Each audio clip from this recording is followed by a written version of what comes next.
श्रीराम समर्थ. 28 एप्रिलचे प्रवचन. खरी तळमळ लागली म्हणजे संत भेटतो. असंताची आवड नाहीशी होईल तेव्हाच संत हवासा वाटेल. विषय आपल्याला त्रास देतात पण ते सोडावे कसे हे समजत नाही. जंगलात सापडलेल्या माणसाप्रमाणे आपले झाले आहे. आपली वाट चुकली आहे असे ज्याला वाटेल तोच जंगलातून बाहेर पडण्याची वाट विचारतो. आता वय फार झाले, काळाच्या स्वाधीन होण्याची वेळ आली. रामा तूच आता तार, अशी तळमळ लागली तरच संत सहवास लाभेल.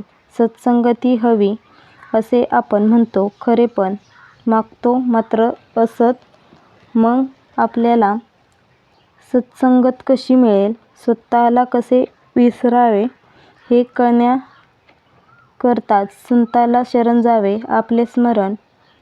आपले विस्मरण म्हणजे भगवंताचे स्मरण. वडील दूर आहेत त्यांचे पत्र नाही म्हणून काळजी करतो, पण जन्मापासून भगवंत दूर आहे त्याची तळमळ का लागू नये. आपण नामस्मरण करतो पण ज्याचे नाम घेतो तो कोण असा विचार करतो का.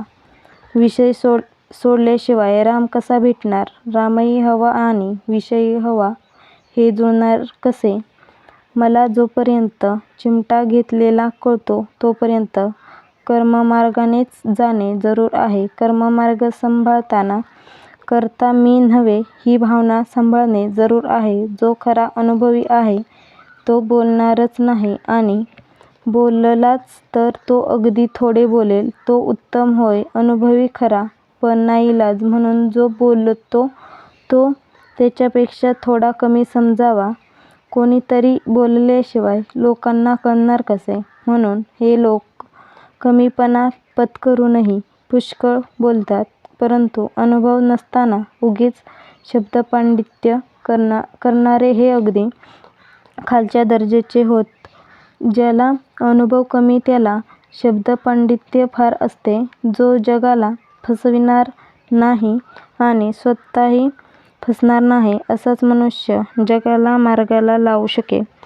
कित्येक साधू दगड मारतात किंवा शिव्या देतात तरी लोक त्यांच्या मागे लागतात, कारण त्यांच्या शिव्यादेखील आशीर्वादाप्रमाणे असतात हे कित्येक लोकांच्या ध्यानी येत नाही. एखादा मुलगा बापाला म्हणू लागला की मी इतका जवळचा पण मला मिळतो मार आणि तो लांबच पोर त्याचे मात्र लाड, पण तो मारच आपल्या हितासाठी असतो हे त्याला नाही समजत. साधूच्या बोलण्यामध्ये किंवा मारण्यामध्येसुद्धा दुष्ट बुद्धी नसते.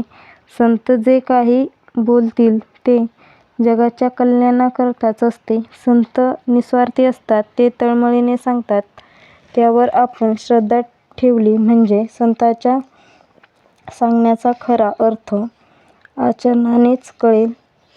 आजचा बोध. संतांच्या संगतीत आपण गेलो की आपले कर्तृत्व संपले.